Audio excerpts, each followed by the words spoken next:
Hi everyone, this is from CPS academy. இன்னைக்கு நம்ம Dinamani news பேப்பரில் இருக்கக்கூடிய கரண்ட் அஃபேர்ஸ் பார்க்கலாம். ஃபர்ஸ்ட் பார்த்தீங்க அப்படின்னா, தில்லி குடியரசு தின விழா அணிவகுப்பு கடற்படைக்கு விருது. ஸோ இந்த டாபிக் பார்த்தீங்கன்னா group one main syllabus paper 2 ஹானர்ஸில் வந்து கவர் ஆகும். ஸோ குடியரசு தின விழா பார்த்தீங்க அப்படின்னா டெல்லியில் கர்த்தவிய பாத், ஸோ அதாவது கடமை பாதை அப்படிங்கிற இடத்துல தான் இந்த அணிவகுப்பானது நடைபெறும். அதே மாதிரி இண்டிபெண்டன்ஸ் டே செலிப்ரேஷன் பார்த்தீங்க அப்படின்னா செங்கோட்டையில் வந்து நடைபெறும். ஸோ இண்டிபெண்டன்ஸ் டேக்கு பார்த்தீங்க அப்படின்னா நம்மளுடைய பிரைம் மினிஸ்டர் தான் வந்து கொடி ஏற்றுவார். அதாவது கீழிருந்து மேல் நோக்கி வந்து என்ன பண்ணுவாங்க அப்படின்னா கொடி ஏற்றுவாங்க. அதாவது பிரிட்டிஷ் கிட்ட இருந்து நம்ம கஷ்டப்பட்டு கிடைத்த அந்த சுதந்திரத்தை முன்னிட்டு தான் என்ன பண்ணுவாங்கன்னா கீழே இருந்து மேல் நோக்கி கொடியை வந்து ஏற்றுவாங்க. ஸோ அதுவே ரிபப்ளிக் டேக்கு பார்த்தீங்கன்னா ஸ்டேட்ஸில் வந்து கவர்னர்ஸ், சென்டரில் பார்த்தீங்க அப்படின்னா பிரசிடென்ட் வந்து இந்த கொடியை வந்து மேலே தான் இருக்கும் கொடி, அதை வந்து நம்ம நாடு வந்து ரிபப்ளிக் ஆனதை குறிக்கும் வகையில் வந்து பறக்க விடுவாங்க. ஸோ இதில் நிறைய அணிவகுப்புகள் வந்து நடைபெற்றிருக்கும்.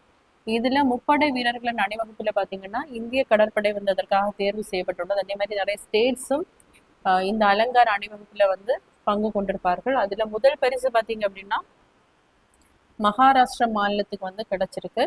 ஸோ எதற்காக அப்படின்னு பார்க்கும்போது அவங்க வந்து நவீனத்தையும் பாரம்பரியத்தையும் இணைக்கும் விநாயகர் சதுர்த்தி விழாவை வந்து தன்னம்பிக்கையின் சின்னமாக அந்த அலங்கார ஊர்தியை வந்து ரெடி பண்ணியிருப்பாங்க. அதே மாதிரி அந்த சைடில் பார்த்தீங்க அப்படின்னா லேசியம் அப்படிங்கிற அந்த நாட்டுப்புற நடனம் வந்து பெண்கள் வந்து ஆடிக்கிட்டே அந்த அலங்கார ஊர்தி வந்து சென்றிருக்கும். அவர்களுக்கு தான் முதல் பரிசு வந்து கொடுக்கப்பட்டுள்ளது.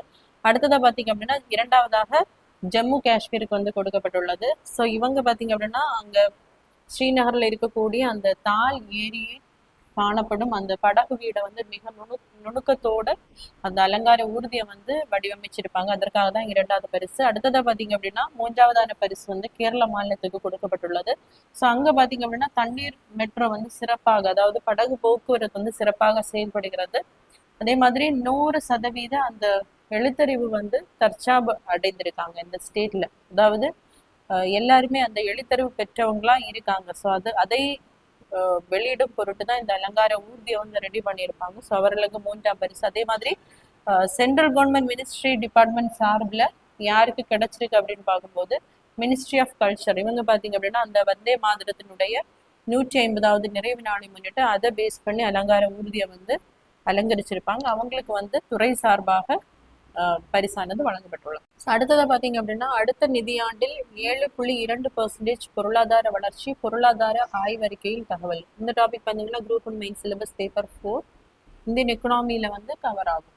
ஸோ 2026-27ஆம் ஆண்டிற்கான அந்த நாட்டினுடைய பொருளாதார வளர்ச்சி வந்து 6.8 8.2% வரை இருக்கும் அப்படின்னு நம்மளுடைய தலைமை பொருளாதார ஆலோசகர் வந்து கணிப்பு வந்து வெளியிட்டிருக்காங்க. ஸோ அதே மாதிரி கடந்த வருடம் பார்த்தீங்க அப்படின்னா அதாவது 2025 26ஆம் வருடம் 7.4% கணிக்கப்பட்டிருக்கும். ஸோ அதை விடையும் இந்த தடவை பார்த்தீங்க அப்படின்னா அமெரிக்காவினுடைய அந்த வரி விதிப்பு காரணமாக குறைவதற்கான வாய்ப்பு இருக்கு. ஸோ இது எப்பவுமே நம்மளுடைய பட்ஜெட் தாக்கல் செய்வதற்கு முன்பு தான் இந்த பொருளாதார ஆய்வறிக்கையை வந்து தலைமை பொருளாதார ஆலோசகர் வந்து வெளியிடுவாங்க. ஸோ இவங்க பார்த்தீங்க அப்படின்னா மினிஸ்ட்ரி ஆஃப் ஃபினான்ஸில் இருக்கக்கூடிய department of economic affairs. So அதனுடைய அந்த தலைமை பொருளாதார ஆலோசகர் தான் பார்த்தீங்க அப்படின்னா வி அனந்த நாகேஸ்வரன். இவருடைய தலைமையில தான் இந்த அறிக்கையானது வெளியிடப்பட்டுள்ளது. ஸோ நெக்ஸ்ட் பார்த்தீங்க அப்படின்னா 872 ஏக்கரில் தமிழ்நாடு அறிவுசார் நகரம். ஸோ இந்த டாபிக் பார்த்தீங்கன்னா group one main syllabus paper 2 education, அதில் வெல்ஃபேர் ப்ரோக்ராம்ஸில் வந்து கவர் ஆகும். ஸோ இந்திய உலகளாவிய கல்வி மாநாடு பார்த்தீங்க அப்படின்னா சென்னையில் தான் நடைபெற்றிருக்கும். இதில் தான் நம்மளுடைய முதலமைச்சர் அவர்கள் திருவள்ளூர் மாவட்டத்தில் பார்த்தீங்கன்னா 872 ஏக்கரில் வந்து அறிவுசார் நகரம் வந்து அமைய இருக்கு. அதற்குடைய அடிக்கலை வந்து நாட்டி இருக்காங்க. ஸோ இது எதற்காக இந்த அறிவுசார் நகரம் வந்து அமைக்கப்படுது அப்படின்னு பார்க்கும்போது ஒரே இடத்துல வந்து எல்லாமே உயர்கல்வி, ஆராய்ச்சி, தொழில்நுட்பம் எல்லாமே கிடைக்கிறது மாதிரி தான் இந்த அறிவுசார் நகரத்தை வந்து ஏற்படுத்த போறாங்க. ஸோ உயர்கல்வி, ஆராய்ச்சி, மேம்பாடு, தொழில்நுட்பம், தொழில் முனைவு, ஸோ எல்லாத்தையும் ஒருங்கிணைத்து உலகளாவிய ஒரு மையமாக நிலைநிறுத்துவதற்காக தான் இந்த அறிவுசார் மையம் பார்த்தீங்க அப்படின்னா திருவள்ளூர் மாவட்டத்தில் வந்து அடிக்கல் நாட்டியிருக்கு.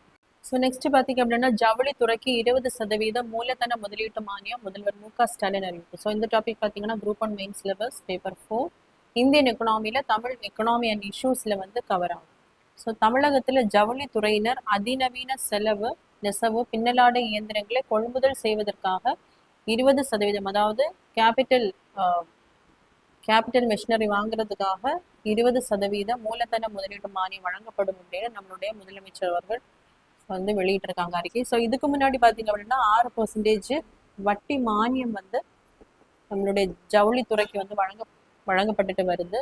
ஸோ இப்போ பார்த்தீங்கன்னா அமெரிக்கா வந்து 50% டாக்ஸை வந்து வரி விதிப்பு வந்து போட்டிருக்காங்க. ஸோ அதற்காக ஜவுளித்துறை வந்து பாதிக்கப்படாமல் இருப்பதற்காக தான் என்ன பண்றாங்க அப்படின்னா இந்த 20% மூலதன மானியத்தை வந்து கவர்மெண்ட் வந்து ஜவுளித்துறைக்கு வழங்குறாங்க.